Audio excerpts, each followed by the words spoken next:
लाहौर में आज मातम है। टीवी सेट जो हफ्तों से संभाल कर रखे गए थे अब कचरे के ढेर में बदल चुके हैं। पाकिस्तानी खिलाड़ी मैदान पर ही घुटनों के बल बैठकर रोने लगे। वो सपना जो उन्होंने अपनी आंखों में पाल रखा था उसे ईशान किशन और बुमराह ने चकनाचूर कर दिया।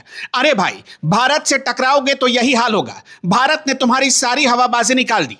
तारीख बदलती है, साल बदलते हैं, टूर्नामेंट बदलते हैं, लेकिन एक चीज जो कभी नहीं बदलती वो है पाकिस्तान की जिल्लत भरी हार। अभी रात जो कुछ भी हुआ वो महज एक क्रिकेट मैच नहीं था, वो दुनिया के नक्शे पर क्रिकेट के सुल्तानों का सर्जिकल स्ट्राइक था। महाशिवरात्रि का पावन पर्व था और टीम इंडिया के वीरों ने मैदान पर ऐसा तांडव मचाया कि पाकिस्तान की पूरी टीम त्राहिमाम त्राहिमाम कर उठी।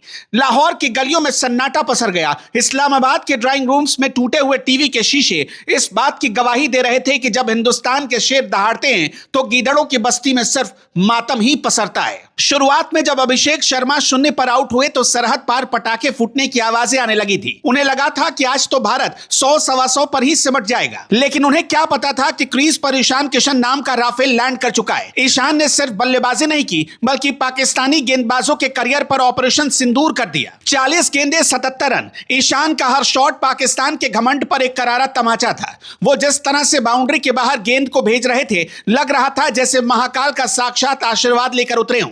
ईशान की उस पारी ने पाकिस्तान के गेंदबाजों का वो बुखार उतारा कि शाहीन से लेकर नसीम तक सबकी लाइन लेंथ बिगड़ गई। ईशान ने दिखा दिया कि जब जिगरा 56 इंच का हो तो सामने कोई भी हवाबाज खड़ा हो जाए उसकी औकात 2 कौड़ी की नहीं रह जाती।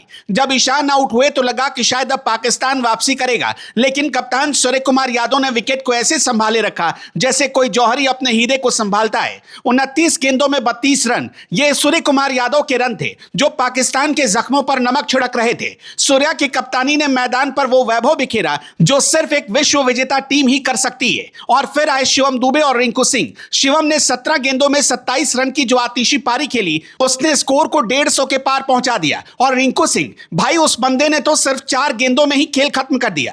एक चौका, एक छक्का। रिंकू ने आखिरी ओवर में वो गदर मचाया कि स्कोर 175 तक पहुंच गया। पाकिस्तानियों को लगा था कि वो चेज कर लेंगे, पर उन्हें नहीं पता था कि ये लक्ष्य नहीं, उनके लिए मौत का कुआं तैयार है। अब बात करते हैं उस गेंदबाजी की जिसने पाकिस्तान की बखिया उधेड़ दी। हार्दिक पांड्या भले बल्ले से शून्य पर आउट हो गए, लेकिन जब उनके हाथ गेंद आई तो वो यमराज के दूत बन गए। पहला ओवर लेकर आए और ऐसी सदी शुरुआत की कि पाकिस्तानी बल्लेबाजों के खाते तक नहीं खुल पाए।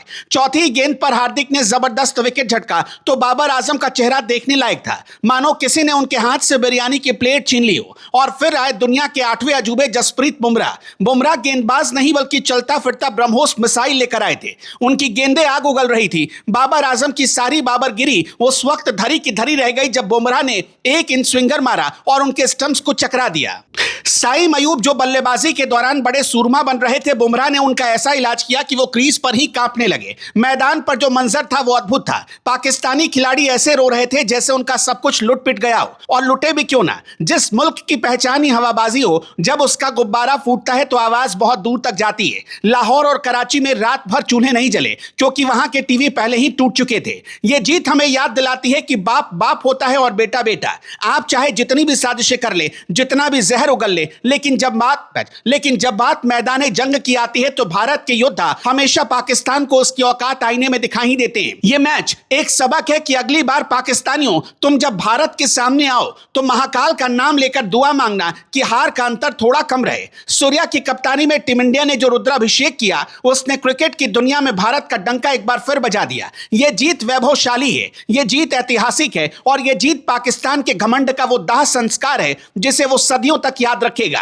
मैदान पर टीम इंडिया का 56 इंच का सीना गर्व से चौड़ा था और पाकिस्तानी टीम के पैर किसी सूखे पत्ते की तरह कांप रहे थे। तो दोस्तों, यह था टीम इंडिया का वो ऑपरेशन सिंदूर जिसने पाकिस्तान को धूल चटा दी। ईशान का तूफान, बुमराह की आग और सूर्या का दिमाग, सबने मिलकर पाकिस्तान के सपनों को चकनाचूर कर दिया। अब पाकिस्तानी टीम को चाहिए कि वो क्रिकेट छोड़कर कुछ और ट्राई करे, क्योंकि टीम इंडिया को हराना उनके बूते की बात नहीं रही। एशिया कप से लेकर वर्ल्ड कप तक हमने ये देख लिया है। अगर आपको ये रिपोर्ट पसंद आई तो आप भी कमेंट बॉक्स में बोलिए भारत माता की जय, जय हिंद।